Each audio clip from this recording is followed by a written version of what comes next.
Hi, I'm Charlie from the Women in Leadership Body, Mind, Soul, and Business podcast. Here with you with a reading from the Path of the Yoga Sutras by Nikolai Bachman.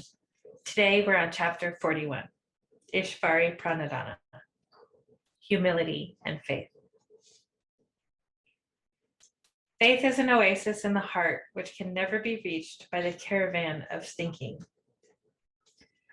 Gahil Gibran.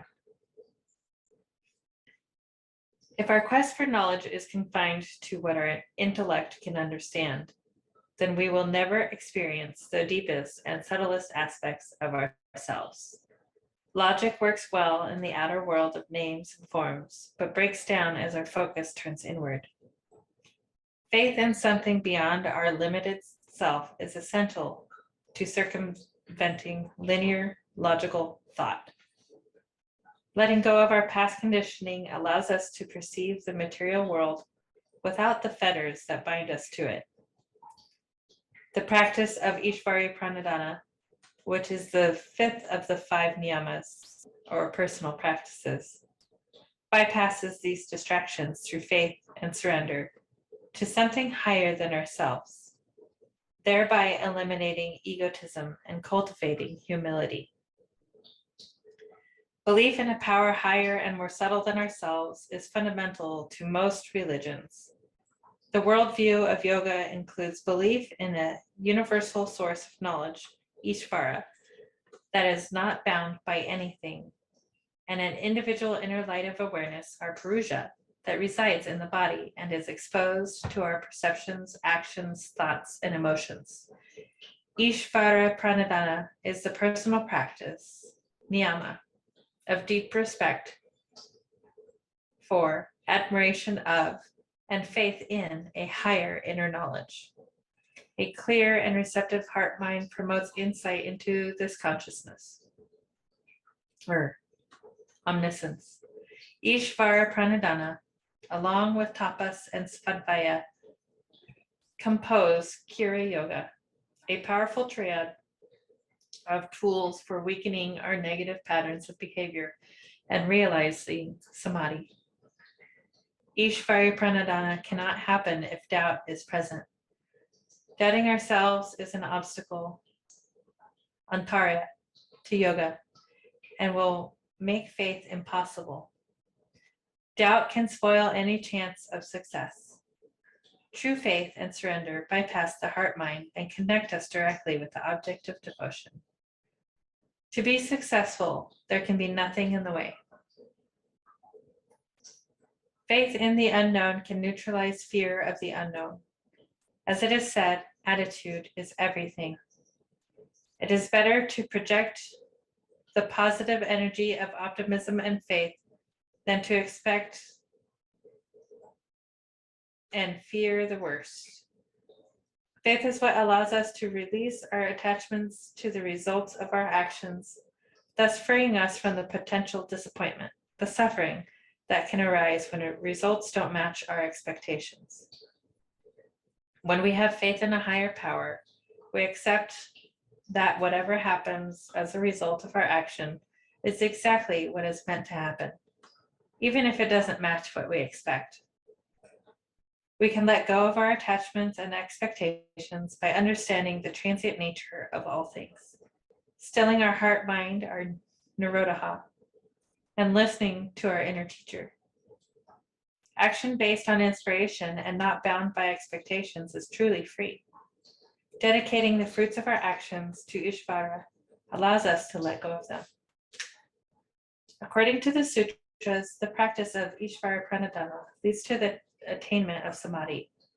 A superficial egoic view of the outside world sees us as separate and distinct from other things. Yoga as samadhi is the subtle state of mind in which we experience an external object as no different than ourselves.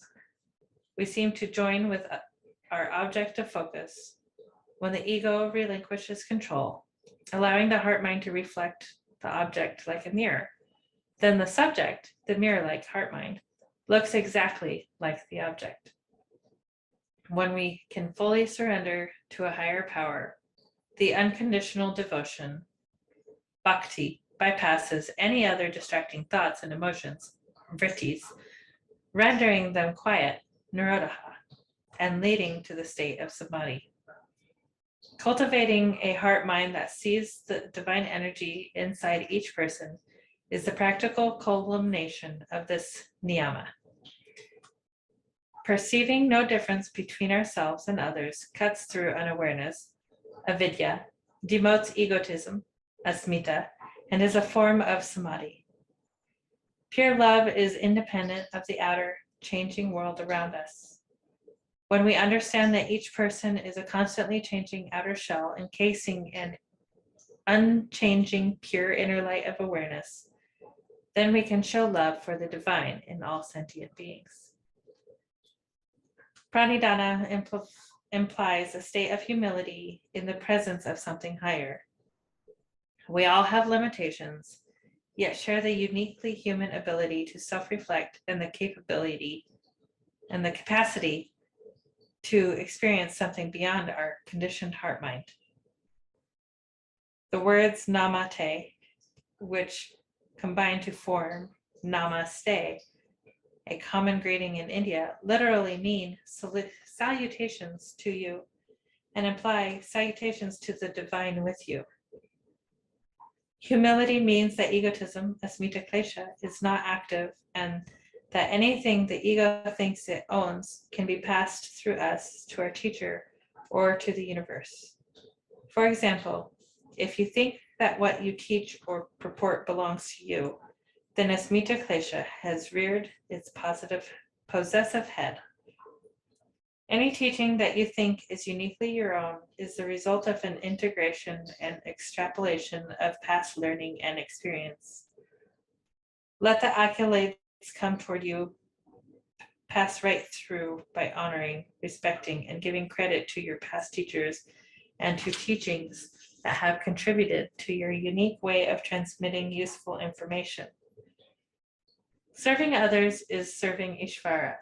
If the results of and credit for all actions are offered to Ishvara, then our ego cannot hold on to anything. Egotism, asmita, weakens, and we receive because of our giving. Having faith in the law of karma, what you sow, so you will reap, will encourage thoughtfulness and love toward others. For example, you decide to help feed the homeless one night at a soup kitchen. This act of selflessness nurtures your spirit. You subtly receive on the inside by giving on the outside. No matter who we are, no matter what our situation in life, no matter how much or how little money we have, each of us has the ability to act with humility and trust that whatever happens, happens. Ishvara, the source of knowledge, exists for us to learn from, aspire to, and revere. May we dedicate all endeavors to Ishvara. Thoughts. No one owns knowledge. We all dip into the giant soup of universal intelligence. Surrendering to the divine allows me to truly understand my relationship with it. I will give credit for all that I accomplish to my teachers and to the teachings themselves. Exercises. Get together with a friend and have that friend flatter you. Each time you receive a flattery, notice how you feel and how you respond. Is it inflating your ego too much? Can you feel good about yourself while still letting go of it? Where can you redirect the accolades? How does this redirection change your response? Think of something that a person close to you says that really bothers you. Have a friend pretend to be that person and say the same thing to you. How does hearing those words make you feel? Why? How could you respond in a kind yet constructive manner, always distinguishing between their inner spirit and their accumulated patterns? Practice letting go of attachment to an expectation. For example, you bought tickets to a concert that you were really looking forward to. On the way, you get a flat tire. Will you curse till the cows come home or accept what happened and let go of your attachment to attending the concert? Which action is better for your own peace of mind? Thank you for joining us. Namaste.